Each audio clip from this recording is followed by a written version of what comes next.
Una, magandang araw po sa inyong lahat. Welcome po sa Makapili TV.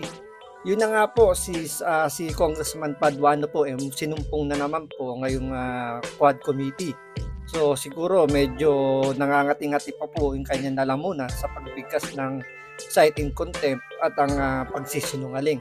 So isa na naman pong resource person ang kanyang ipinakulong dahil sa kanyang palagay, sa kanyang pananaw, ito ay nagsisinungaling. So pagdating talaga sa Quadcom, sila ang Panginoon, sila ang nasusunod, sila ang magsasabi kung ang kanilang resource person ay nagsisinungaling o hindi.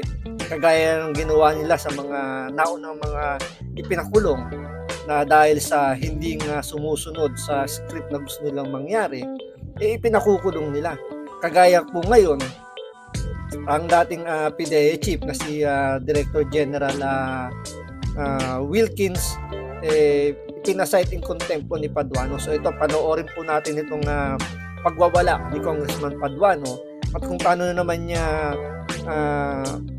binasa yung sitwasyon at sinasabi niyang si Police Director General Wilkins ay nagsisinungaling. So ito, panoorin po natin to. Pero syempre, bago ang lahat, kung hindi ka pa nakasubscribe sa Makapili TV, baka pwede naman pong pakipindot po muna yung subscribe button. At the same time, palike na rin po ng video, wala naman pong bayad yan. Kaya pindot na. So ito, panoorin po natin itong si Congressman Paduano kung paano na naman po siya sinumpong. At ang kanyang remedies is cite in contempt ang resource person. Ito, panoorin po natin. Indulgence again of Congressman Okay, I will give the floor to Chairman Okay, Tarap. Congressman Paduano, you are recognized. Chairman, anyway, naunahan lang ako ni Chairman Akop. Kasi, General Wilkins, eto, last warning ko sa iyo sa nangyari, you're lying. Oh, gusto mo i-cite ko na? Tingnan nyo paano nyo nasabi kagad nagsisinungaling itong si Director General Wilkins ang nagsisinungaling? Siyempre natural, magkakaroon siya ng facial expression niya dahil sa sarili niya alam niya hindi siya nagsisinungaling Pero itong si Congressman Paduano, hinusgahan kagad siya na siya ay nagsisinungaling. It's normal, normal expression ng tao na kapag talagang alam mo sa sarili mo na hindi ka nagsisinungaling, at sinasabi mo naman ng maayos, respectful yung mga sagot, tapos aakusahan ka na nagsisinungaling, it's normal, ganyan talaga yung magiging reaction mo. Pero siyempre, itong si Paduano mukhang gigil na gigil dahil nga, gito yan, nilisik na naman yung mga mata, siguro sinusumpong na naman at hindi naman siguro nakapag-take ng kanyang vitamins, sinumpong po, kaya winarningan niya rito si Director General Wilkins. Ano pa yung mukha mo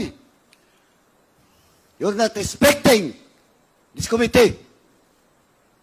And I warn you, this will be the last. Kanina nang tinatanong kita, akala mo hindi kita babalikan? Now you admit that it's all about your command responsibility. Well, in fact, magtuturuan na, aserto, dinideny mo. Of course, your words against the words of Aserto. Now, eto si Jed. Did you really interrogate personally, Jed Pilapel? Yun nga, Mr. Chair, hindi ko kasi maalala na kinausap ko siya. Basta alam ko, nasa opisina siya, Mr. Chair. Ayun And yung I problema. don't lie, Mr. Chair. You're not lying, you lie. Just a few minutes. Dapat sinagot niya rito who you are to say me I'm lying, di ba? Ano mo naman nasabi ng nagsisinungaling? Nandun ka ba noong mga oras na yon? Di ba? Dito kasi nagiging one-sided siya Pinakikinggan niya kagad yung kanyang mga witnesses sa kanila, yun lang nagsasabi ng totoo. Yung mga resource person na inaakusahan nila na kailangan nila maidiin, hindi nila paniniwalaan. Hindi nila binibigyan ng benefit of the doubt. Ang pagbibigay lang nila ng benefit of the doubt, doon lang sa kanilang mga witness na magdidiin lang doon sa mga resource person na malapit o nakadikit doon sa mga kay Pangulong Duterte. Siyempre, bata to ni Pangulong Duterte, siya nag-appoint dito bilang Director General ng PDEA. So, ipipilit talaga niya na nagsisinungaling to. Yan naman yung lagi niya sinasabi sa mga resource person na malapit kay Pangulong Duterte tulad si Garma, 'di ba? Hindi na nga dumalo diyan, 'di ba? Dahil nga pumunta ng Amerika. Si yung isa yung taga-INC na Napolcom, 'di ba?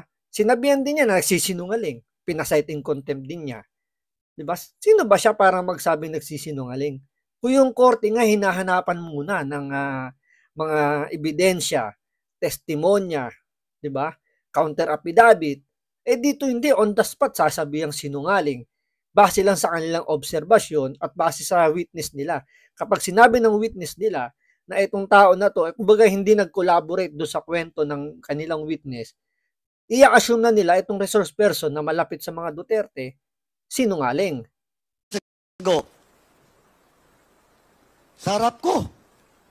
Sinabi mo na that authority was delegated to your personnel. Yes, Mr. Chair. Nung tinanong ka ni Chairman Acop, inamin mo. Question of command responsibility. Are you not lying? No, Mr. Chair. Also, Mr. Chairman, with that, I move to cite in contempt General Wilkins. Pasensyahan po tayo dito. In violation of Section C, Section 11, letter C, of our rules. So move, Mr. Chairman. Pinagbigyan na kita. Yun pa ang sagot mo? Parang dito, no? Parang yung kanilang karapatan, yung kanilang yung kanilang dignidad is nakasentro lang dito sa mga congressman na to. Dito, parang may utang na loob pa ito si General Wilkins dito kay Paduano kung hindi siya isa-cite in contempt. Kaya pansinin mo dito sa Quadcom na to, ni wala malang nag-object kung dapat bang i-cite in contempt yung kanilang mga resource person o hindi. Sa kanila, kapag may nag-motion ng cite in contempt, kailangan ipakulong kagad. Mabuti pa nga sa korte, di ba? Sa korte, pwedeng mag-motion yung kabilang kampo kung magiging tama ba o hindi yung hatol o yung mga binibigas ng kailang kabilang party. Di ba? Pwede pa silang mag-appeal, pwedeng mag-post ng bill para hindi makulong ang isang tao. Dito walang kalaban-laban. Ni wala kang kaso, pero ipakukulong ka. Very respectful ka man o mating ka sa patawag nila, pero ipakukulong ka pa rin. Mabuti pa nga rito, umaatin pa yung mga resource person nila eh. 'Di ba? Kasi koko yung resource person diyan. Magdadalawang isip ka talaga. Yun nga lang, dito wala kang choice eh. Umatin ka man o hindi, pag gusto ka lang ipakulong, ipakukulong ka. Kasi sila ang magsasabi, sabi nga niya, 'di ba, pinagbigyan niya si General Wilkins para hindi i-cite in contempt. So utang na loob pa ni General Wilkins kung siya ay ipakukulong o hindi. Ganyan po ang mga kamahalan, yung mga hari, yung mga Panginoon diyan sa Quadcom. Kaya nga maraming mga tao ang banas na dito sa Quadcom dahil itong mga congressman na nakaupo diyan sa Quadcom piling sila ang Panginoon kapag ang mga resource person nila ay hindi nila gusto, ipakukulong nila. So ito tuloy pa natin kung paano hinatulan na si General Wilkins para ito may pakulong. There is a motion to cite in contempt General Wilkins Villanueva for violating Section 11, paragraph C, refusal to answer relevant questions from the committee. This was duly seconded. And do I hear any objections? Hearing none, the motion is approved. So yun, hinatulan na. So ang violation, refusal to answer the question daw. Sumagot naman si General Wilkins. So paano naging refusal yun? 'Di ba? Kaya nga itong Quadcom na to, sirang-sira na sa mata ng taong bayan dahil nga halatang-halata naman talaga na kapag hindi nila gusto yung resource person pero kailangan nila ipatawag, ipakukulong nila. So maraming salamat sa panonood. Ingat po kayo lagi. God bless.